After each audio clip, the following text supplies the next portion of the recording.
Alexander Povetkin just weighed in at 229 pounds, and David Price weighed in at 256 pounds ahead of their fight tomorrow night. I believe it's going to be a 12-round fight.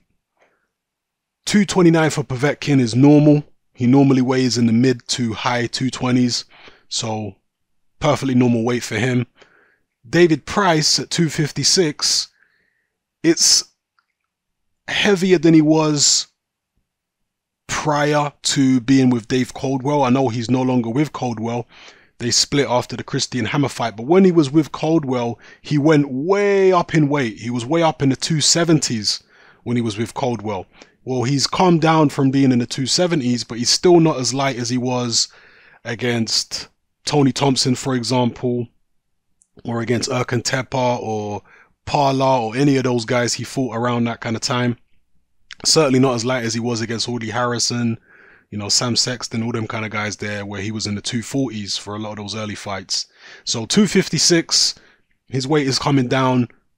He's 2 pounds lighter than he was for his last fight against Sokolovsky. Now, aside from weight, if you look at Povetkin's body, he don't look the same physically now that he's off the juice. And for those silly little Povetkin fanboys out there who are going to try and say, he was never on juice. Yes, he was. He admitted he was on juice. The only thing you could even try to argue is whether he was off the juice by the time that particular type of juice was banned. Because prior to the ban, he admitted that he was taking that juice when he fought Carlos Takam and all them guys. So what I'm telling you is, you know, all this time later, now that he's definitely off the juice, his body don't look the same. He looks, even though he's around the same kind of weight, there appears to be more fat and less muscle on his body. Yeah, more fat and less muscle. I didn't see the Christian Hammer fight in its entirety, but people say he didn't look impressive. So we'll see here against Price. If Povetkin is not the man that he used to be, then maybe Price has got a chance. I mean, the size difference is absolutely vast. Povetkin is listed at what, 6'2"? I mean, if he's even that, maybe he's like 6 foot or 6'1", but he's listed at 6'2" anyway. Price absolutely towers over him. An incredible height advantage. Povetkin's been in there with people with height advantages over him before. He fought Johan Duopa, who's a very tall man. He fought Mariusz Wach, who's a very tall man. Vladimir Klitschko, obviously. Andrei Warchek, who he knocked out in a couple of rounds. He was a very tall man. So he's been in there with tall guys before. But has he been in there with too many tall guys other than Klitschko who can punch like David Price? This is a fight that Povetkin is supposed to win. This is a fight that, you know, very few people expect him to lose. They expect him to win and win by knockout. But if he's really declined in terms of his form since being off the juice, then perhaps David Price has got a chance. One thing I noticed in David Price, now that he's working with Derry Matthews, you know, his fight against Sokolovsky being the example of this, is he's trying to stick and move more. He wasn't really sitting down on his punches against Sokolovsky. He was trying to get on his bike, stick and move, and be an evasive target. And perhaps he's going to try and do the same thing here against Povetkin. He's going to try and stick and move and stay out of the way. If he does that, could he have some success? Sticking and moving and trying to stay out of the way? Because that's not normally how David Price fights. David Price normally is relatively stationary. He'll try and keep it long in some fights, but he won't really give it much lateral movement, side to side and moving around the ring. Against Sokolovsky, he clearly was trying to move around. Lots of lateral movement, which is something he don't normally do. Are we going to see the same thing against Povetkin? And if we do, how effective will it be? Povetkin a few fights ago fought Mariusz Wach, who, you know, another big man. He tried to move around and he had moderate success early on, but it wasn't long before Povetkin caught up to him and started drilling him with heavy shots.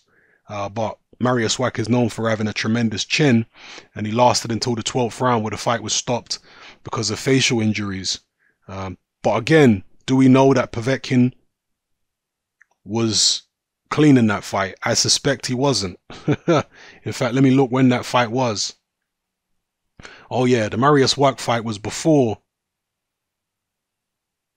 Was it before or after the ban? 2015. Johan Duopo was 2016. Yeah, the Marius Wack fight must have been before that substance that Povetkin was using was banned. So will he be able to perform the way he did against Wack against David Price? We'll see. For those who are betting people, I'm sure they'll get very, very good odds on David Price to win by any method. And I'm not going to advise anybody to take that bet. But if I was a betting man, which I'm not, I'd be tempted personally to take the bet. Not because I think Price is going to win, but because I'm unsure about how well Povetkin can perform anymore.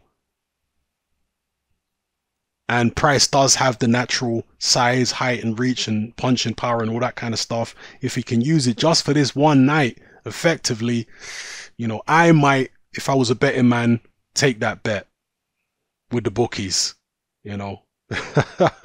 But I wouldn't put much money on it, let's put it that way. Povetkin should win the fight. Most people believe he is going to win the fight. But let me know what you think, guys. Are any of you out there going to take a bet on David Price winning? What are the odds, by the way? Is he like 20 to 1? You know, 30 to 1? What is he to win the fight? Let me know in the comment section below. How do you see the fight going? Do you see Povetkin winning by knockout? And if so, in what round? Can David Price win a points decision against Alexander Povetkin? If I was going to bet on David Price, and I know this sounds crazy. I know this sounds crazy, right? But if I was going to place a bet on David Price to win, because, you know, he's shown stamina problems plenty of times in his career. But if I was to place a bet on David Price to win, I would pick David Price on points. That's what my bet would be. That's not my prediction, right? Don't get it twisted. But I'm just saying, if I was to place a bet, I think if Price wins, the most likely scenario is that he's going to win on points. Yeah, he does have tremendous punching power, but I would shy away from picking him by knockout because Povetkin's been in there with lots of big punches before. He keeps his chin tucked down. He comes in very low. It's hard to get a good shot on his chin. You know, and even when people have got good shots on his chin like Klitschko did, he got up and he battled through. You know, I don't know. I would take a gamble if I had to. If I wanted to pick David Price, I'd pick him on points. And I wonder what the odds are for David Price on points in this fight. There got to be some long, long odds. Let me know how you feel in the comment section, people. How's this one going to go? It's happening. I'm out.